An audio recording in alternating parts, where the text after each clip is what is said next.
Okay, so I have totally forgot to make this video. I know it's been coming and people need it. So one of the things that you're going to need to do is get a weekly lesson planner. I get this one at Target almost every year. I love it. You can plan out your daily lessons. They give you Monday, Tuesday, Wednesday, Thursday, Friday. We do Monday, one subject a day. Tuesday, I didn't use that one this year because one of my parents bought me a lesson planner and I used that. So 6th grade and above, the curriculum that you are going to need, we use Bob Jones. I recommend Bob Jones from 3rd grade to 12th grade. It is an advanced curriculum. It is I love the curriculum. I think it's wonderful. And it's actually, for high school, it qualifies as A to G curriculum because it's so advanced. So I'm sitting on my chair if you hear rocking. I move a lot and fidget. You need mathematics. You need a mathematics course.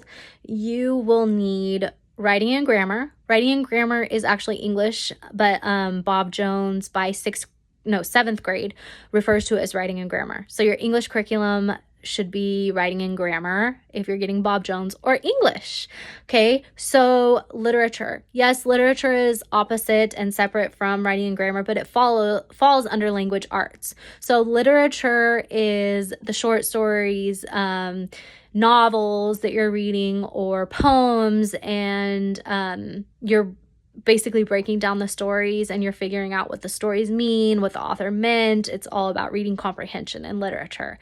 That's super important right now. You need a well-developed literature program. Bob Jones has one, but I also recommend buying novels to read throughout the year. Like I said, we've been doing this from home. We were able to read 7 different novels this year, and it was an all-boys group. So they were able to read really cool literature that tied to something that a male would like.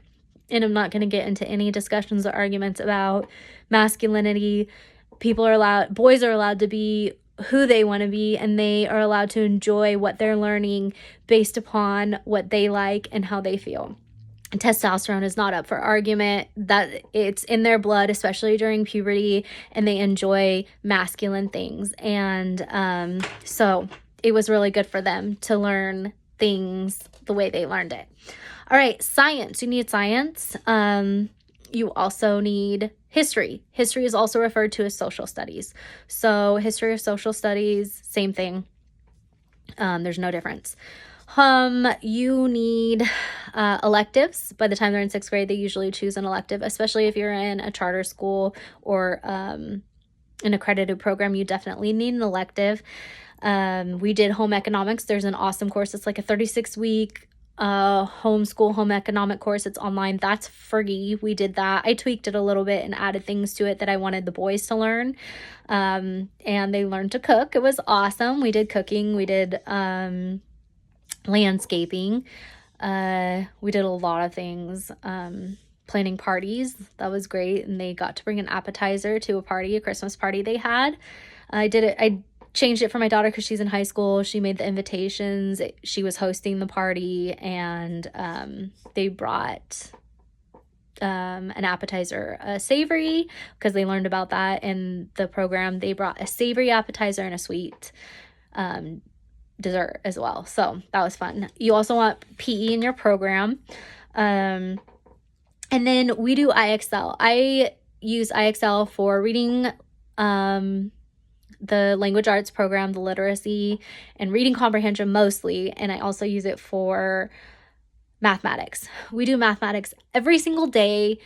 Even though we teach one subject a day, math is always a half hour at the start of our day, because I do not want them to not have math all week long and forget concepts. So they do mathematics all week long, and we actually, doing it that way, incorporate 2.5 extra hours a week of math that we wouldn't normally have. So one subject a day. History. We do history on Mondays. My ex-husband, my co-parent, actually teaches history. He really loves that. I taught him how to do it, and he's actually on board to start writing his own lesson plans. So that's woo for me. I don't have to write his lesson plans. I've taught him how to do it. I'm gonna guide him to make sure he stays on track and hold his hand until he does that. But again, it's so easy to learn how to teach. He already understands how to read the book, that he's feeling confident enough after one semester to go ahead and take the initiative to write the lesson plans. And so that's awesome. You can teach. This is what I mean. Parents can learn how to do it. They don't have to go to school. You just, I am overseeing it. That is true. And it would be wonderful to have a teacher in your co-op, if you decide to do it, to oversee everything and walk you through it until you understand it. So those are the things you need. The curriculum you need to buy. Like I said, I recommend a weekly planner. Again, these ones are at Target. I love them, especially for how we're doing it. Again, it is Blue Sky. This was for the 2024-2025 year. And again, it's day by day. So this would all be filled with history. 1, 2, 3, 4, 5, 6, 7. We would only do 5 days. So I would do all Monday history, all Tuesday math, all Wednesday science, that type of thing. And of course, we never really have homework because we always do way more than is expected of them. And they actually finished a month earlier. So we did math, and we're doing, over the summer, we've been doing math lessons so that they don't forget what they learned and that they actually acquire more over the summer. So that's exciting. But if anyone has any questions, I will be happy to answer them. I can help you. I can answer your questions if you have anything to ask about curriculum and what you should buy.